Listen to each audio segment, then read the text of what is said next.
বিগত দিন আমরা যা দেখেছি, যখনই ভোট বেশি হয় তখনই বোঝা যায় সরকার পড়ে। এটা বিগত দিন আমরা দেখেছি।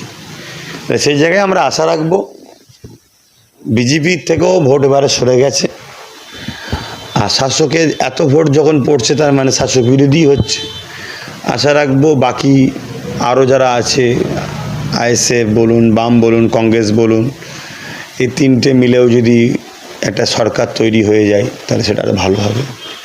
কেন একদিকে বিজেপি যেভাবে পুরো দেশ জুড়ে সন্ত্রাসী করেছে, জুলুম করছে, দেশকে বিক্রি করে ফেলছে, এটা যেমন অন্যায়। রাজ্য জুড়ে 15 বছর টিএমসিও যা করেছে সেটা বলার মতো নয়, সেটাও অন্যায়।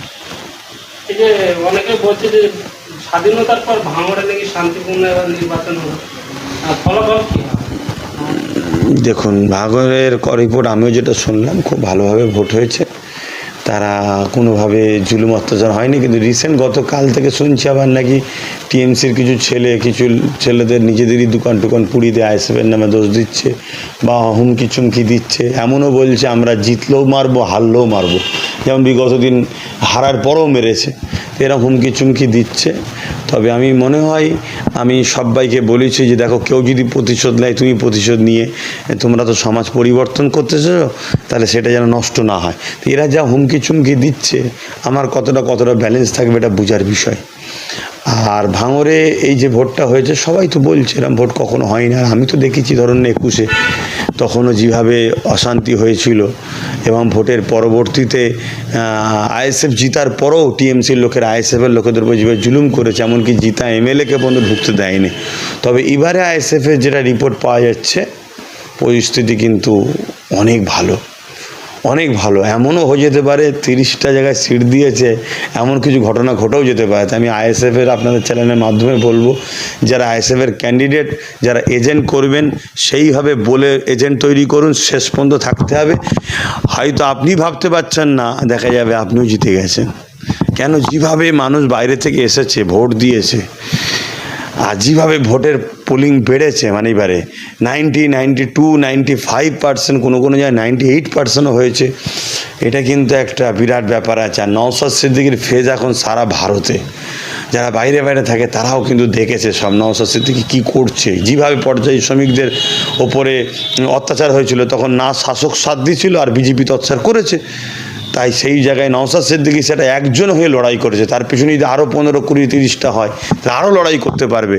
এই জন্য একটা কিন্তু মিরাক্কেল কিছু ঘটনা ঘটতে চলে সেটা মনে হচ্ছে। নির্দিষ্টভাবে কিছু বলতে পারবো না, তবে আশা রাখছি আমরা 10-15-র ওপরে হয়তো হয়ে যেতে পারে। এবারে ক্যানিং পূর্ব বিধানসভায় দক্ষিণ 24 পরগনার মধ্যে ভোটের দিকে বেশি দেখতে পাচ্ছি, 97% মানুষ ভোট দিয়েছে ক্যানিং পূর্বে। ভালো তো এটা। এরপরও তো শুনেছি নাকি অনেক জায়গায় ভোটের এজেন্টদের ওপরে জুলুম করেছে, অনেকে বলতে কয়েকটা জায়গায়। আর দ্বিতীয় নম্বর কথা হচ্ছে, যারা ভোট দিতে এসছে তাদের ঘরে হুমকি চুমকি দেওয়া হয়েছিল, তারপরেও তারা ভোট দিয়েছে। এবারে কেন এবারে ভোট পড়ার পিছনে একটা কারণ আছে। মানুষকে এসআইআর করে যে 2002-এ যাদের নাম ছিল না, এই যে একটা লিঙ্ক পাওয়া যায়নি, এই একটা ভয় মানুষের মধ্যে কাজ করেছে। কিন্তু 2026-এ যাদের নাম উঠে গেছে, তাদের কিন্তু লিঙ্কের ব্যাপারটা ক্লিয়ার হয়ে গেছে। তারপরেও কিন্তু মানুষের মধ্যে একটা ভয় কাজ করেছে। আর ভোট দেওয়া দরকার। আপনি দেশে বাস করেন, আপনার একটা ভোটেতে একটা ভালো নেতা নির্বাচন হতে পারে। সেই জায়গায় ভোটটা এবার অনেক পড়েছে। আর যত পড়বে, আমি বললাম, তত কিন্তু শাসকের জন্য যে ছিল বিগত দিন বাংলায়, তার জন্য ক্ষতি। আর এইটুকু বলতে পারি, বিজেপি থেকে কিন্তু ভোট সুইং হয়েছে বাংলাতে। রাজনীতিটাও করি, স্বাভাবিকভাবে জীবনযাপনটাও ফ্রি মাইন্ডে করি। আমার মধ্যে কোনো টেনশন নাই, কোনো চাপ নেই। আমার যারা সহকর্মী, আমার পার্টির হয়ে যারা কন্টেস্ট করছে এই মুর্শিদাবাদে, অনেক জুনিয়র ছেলে আছে, বেলডাঙ্গা সোহব, আহমেদ কবির, হরিয়ারপাড়ায় বিজয় শেখ, এদের সঙ্গে এক্ষুনি কথা হচ্ছিল। ওরা প্রচণ্ড টেনশন। আমি তো ওদেরকে বললাম, রিল্যাক্সে থাকো, কোনো অসুবিধা নেই। আমরা মানুষ আমাদের সঙ্গে আছে, মানুষ আমাদের ভোট দিয়েছে, দোয়া করেছে, আশীর্বাদ করেছে। আমরা কালকে ইনশাল্লাহ খুব ভালো রেজাল্ট করব। বিজেপি নেতারা আজকে সবাই পুজো টুজো দিতে যাচ্ছেন, আপনি কি একবার ঘুরে এলেন নাকি মসজিদ টসজিদ?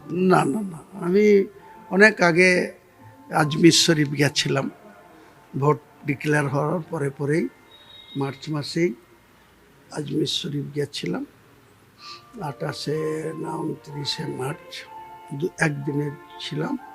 তারপরে চলে এসেছি। বাকি তো জুম্মাবার গিয়েছে, পশু নামাজ পড়েছি, স্বাভাবিক। যেটা আমি এক্সট্রা অর্ডিনারি কিছু নির্বাচনের জন্য বা নিজের কোনো মনোবাঞ্ছনা পূরণ করার জন্য কাউকে মানে অনেকেই যেটা অনেক রকমভাবে ঠাকুর দেবতা বা মসজিদে বা মাঝারে গিয়ে যেসব করে, এটা আমি সচরাচর করি না। সাহেব, তৃণমূল তো বলছে মুর্শিদাবাদে নাকি 22টায় ওরা জিতবে, আপনার কি প্রেডিকশন? আপনার এক্সিট পোল কি বলছে? আমার এক্সিট পোল আমি এইটুকু বলতে পারি, তৃণমূল গোটা রাজ্যের একটা শাসক দল, যারা 2021-এর 2রা মে 213টা জিতেছিল 292-এর মধ্যে, কারণ দুটোর রেজাল্ট হয়নি। এই মুর্শিদাবাদের শামশেরগঞ্জ আর জঙ্গিপুর পেন্ডিং ছিল, ভোটই হয়নি। তো 292-এর মধ্যে 213 যারা জিতেছিল, পরবর্তীকালে ওই দুটো সিট জিতে 215। তারপরে বিজেপি 77 মধ্যে তাদের দুটো এমপি জিতেছিল, রিজাইন করে 75। তাদের 10টা সিটকে যেভাবে মমতা ব্যানার্জির কোনো প্রয়োজন ছিল না, অথচ বিজেপিকে যেভাবে ক্ষমতার দম্ভে যেভাবে বিজেপিকে ভাঙিয়েছিল, এবার নিজের ঘর কি করে আটকাবে, নিজের দলের লোকদেরকে কি করে আটকাবে, সেটা নিয়ে আমার মনে হয় বেশি চিন্তিত মমতা ব্যানার্জি। আপনি কি দুটো জিতবেন, না কোথাও অন্য কিছু হয়ে যেতে পারে? আমি দুটোই জিতবো, 110% বাজি রাখছি আপনার কাছে, যে এবং মার্জিন দুটোই 50,000-এর উপরে থাকবে। এত কনফিডেন্স কি করে? কনফিডেন্ট, মানুষ আমাদের সঙ্গে আছে। মানুষ গত 1 মাসে যেভাবে মানুষ আমাদের পাশে থেকেছে, যেখানে গেছি, যেখানে মানুষ আমাদের সঙ্গ দিয়েছে, সেখান থেকে আমার ওভার কনফিডেন্স যে আমি দুটোতেই জিতছি। 70 রেজিনগরেও 80,000-এর মার্জিন হবে এবং 74 নওদাতে 50,000-এর উপরে মার্জিন। এই মুর্শিদাবাদ জেলার রবিনহুড বলা হয় অধীর চৌধুরীকে, অধীর চৌধুরী কি হবে বলুন তো? অধীর চৌধুরী অত্যন্ত টাফ লড়াইয়ের মধ্যে আছে।